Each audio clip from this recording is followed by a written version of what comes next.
Now, Tony Burke says he's cancelled her visa because she's downplayed the Holocaust, made comments about SS officer Joseph Mengele denying his ghastly experiments on Jewish children, and added that she'd claimed that Muslims started slavery. And he says this all shows she's got a capacity to incite discord in almost every direction.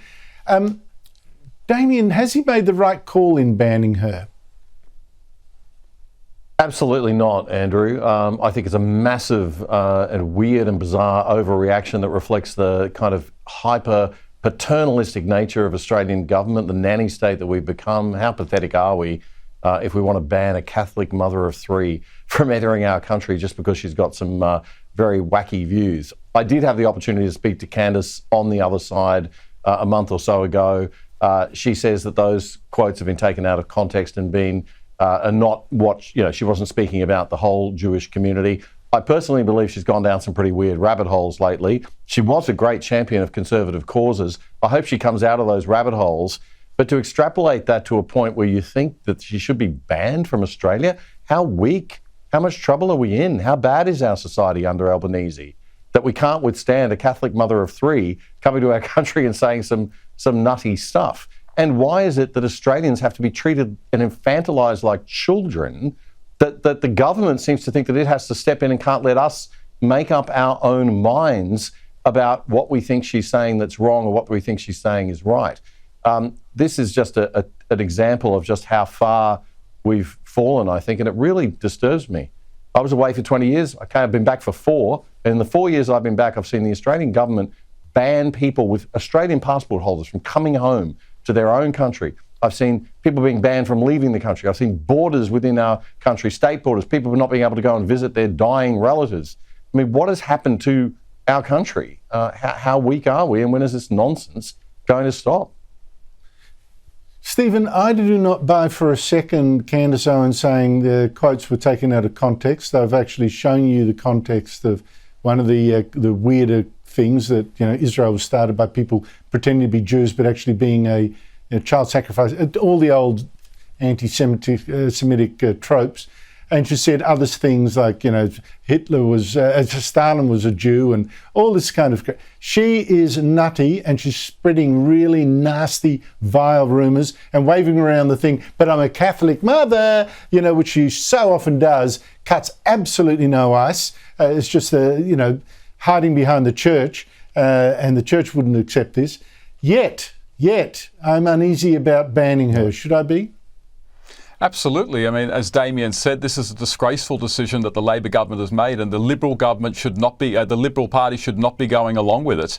And the really dangerous thing is the expression she's going to incite discord. Now, I've heard about inciting violence, but now we're banning people from coming here to speak because they're apparently going to incite discord. Well, what exactly does that mean? What discord has she incited in the US? Was the violence and the rabble-rousing on the university campuses against Israel, was that incited by Candace Owens? No, it wasn't. It was incited by the far left. All of these laws are always weaponized against conservatives. And what this is going to do, it is going to chill speech, and it is going to really dissuade people from bringing other conservatives from overseas to speak to Australians. It is a terrible decision, and it should be overturned. I like the way that Tony Burke tacked on the end. And by the way, she also said Muslims started slavery. They didn't, but they were part of the slave trade.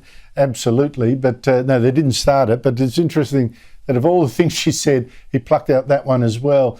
But if she's banned for vilifying Jews, Damien, what about Sydney Morning Herald cartoonist Alan Moyer? Now, to be clear, I am not accusing this guy of anti-Semitism, just of shocking ignorance and bias and insensitivity and lack of balance. He drew this cartoon likening Israel's Prime Minister Netanyahu to the Hamas terrorist group, which slaughtered 1,200 Jews on October 7 last year, pack-raped women, beheaded men, took 251 hostages, and he drew the star on Israel's flag with 5 points, a sign of Satanism, instead of the correct 6 points.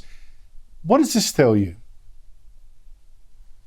I don't know. It gives me the creeps. There's something sick and very wrong with this, and I'm tired of the false moral equivalency stuff.